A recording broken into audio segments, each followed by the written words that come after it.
ఈరోజు కవితల దినోత్సవం సందర్భంగా నేను ఒక అద్భుతమైన కవిత చదివాను. ఇది నేడు సమాజంలో ఆడపిల్లల మీద, ముఖ్యంగా పెళ్ళై అత్తవారింట్లో అడుగుపెట్టాక భర్త యొక్క ఆగడాలకు బలవుతున్న యువతులకు సంబంధించిన అద్భుతమైన కవిత. తను పెళ్లి చేసుకుని మూడు ముళ్ళ బంధంతో భర్త వెనకాల కోటి ఆశలతో నడుస్తుంది. కానీ ఆ భర్త ఆమెను ఎలా చిదిమేస్తున్నాడు అన్నదానికి అర్థం పడుతుంది ఈ కవిత. ఎందుకైనా మంచిది నిన్ను నీవు మర్చిపో.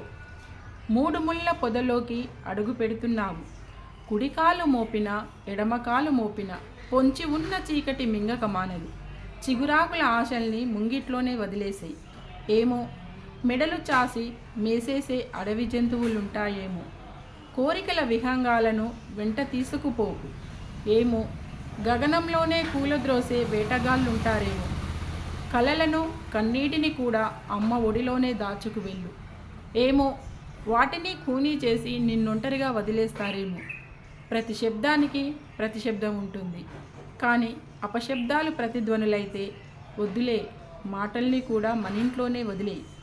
ఆలోచించకు, ఆవేశించకు, ఆక్రోశించకు. హృదయాన్ని జడ పదార్థంగా మలుచుకో. ఇంతెందుకు, ఎందుకైనా మంచిది నిన్ను నీవు మరచిపో.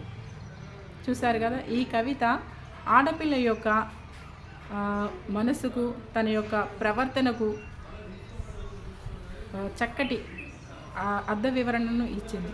చూశారు కదా, ఇప్పుడు ప్రస్తుత సమాజంలో ఎంతోమంది ఆడపిల్లలు అత్తవారింటికి వెళ్ళి సంవత్సరమైనా తిరగకుండానే కనుమూస్తున్నారు. అలాంటి దుస్థితి రాకుండా ఉండాలంటే ఖచ్చితంగా మగవాడి హృదయంలో మార్పు అనేది రావాలి. ఎవరో చెప్తే కాదు, తనంతట తాను మారనంత వరకు అమ్మాయిల జీవితాలలో ఇలా అర్ధాంతరంగా ముగిసిపోవాల్సిందే. కాబట్టి ఓ యువకుడా, మేలుకో. ఇకనైనా ఆడపిల్లని, నీ యొక్క సోదరి యొక్క ప్రాణం ఎలాంటిదో నీ భార్య ప్రాణం కూడా అలాంటిదే అనేసి భావించి నీవు తనని చక్కగా అర్థం చేసుకొని నీలో సగభాగంగా జీవించేలాగా తోడుగా నీడగా నిలవాలని ఆశిస్తున్నాను.